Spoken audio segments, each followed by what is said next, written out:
Hello, welcome to Hatton Games. This is another quick tip video. Today we'll be talking about advanced strategies and how you can implement them into your game. Some of you might be thinking CSGO is a game with little strategy and that you only need to point and shoot to win the round. This is partially true.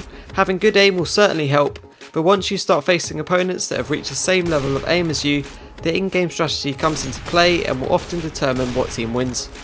A side with well-drilled strats will more than likely outplay the enemy team and get themselves into a lot more winnable situations. Now I'm not going to sit here and go over each and every strat.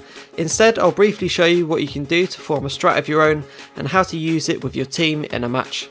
So the main element you need to focus on when trying to execute any strat is your nades. They will be your main aid in taking bomb sites, locking off areas of the map and opening up new routes to pincer the enemy from two sides. I'm currently on the map Nuke. It's a great map to run strats off and requires a lot of teamwork to get points on the board as T side. So what I'm doing is a simple smoke onto crows as well as a separate smoke for main. Don't worry if you don't know how to throw these just yet. I'll be uploading a lot of nade guides to my channel in the future so that you can use them in your own strats. So basically these two smokes block off anyone up in crows and main, isolating the site, making it easier to take.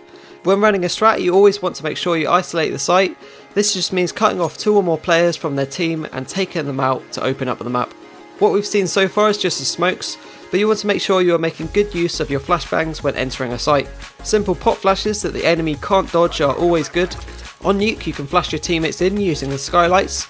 This pretty much blinds anyone on the site, but you can also run with a flash through hut just to make sure anyone playing on the site is also blind. When executing you typically want to go right after your flashbangs have popped. This way you have a higher chance of getting out onto the site whilst your opponents are blind, making it easier to frag out. So on this upper take, right after the flashbangs popped, you'd have two split out of Hut and Squeaky, with the guy who threw the skylight flashes watching for rotators in lobby. It's a pretty basic strat and you can probably do a lot more to it, especially on a map like Nuke. For example, if you have control of outside and get one player down back steps to vents, you could have a 2-1-1 split, so one out Squeaky, two out Hut and one out vent. Having a take that is so split out is good as it forces the opponent to check multiple spots at once. The only risk in doing this is getting everyone into position without dying and for everyone to then face at the same point just after the flash has popped. There's a lot of different ways of taking upper on Nuke and this is by no means the best. I used it purely as an example for you guys to get a rough idea about the thought process behind all these grenades and how they can set you up to win the round.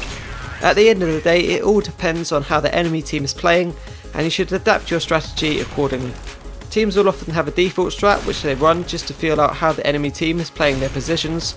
Obviously the other side will catch on if you keep running the same strat each round, which is why organised teams will have a number of different strats for every map to keep their opponents guessing. Thanks for watching guys. Remember, if you're interested in coming up with your own strats but need some decent nade spots like the ones in this video, then make sure you stay tuned as I'll be uploading a ton of spots to hopefully help new teams out.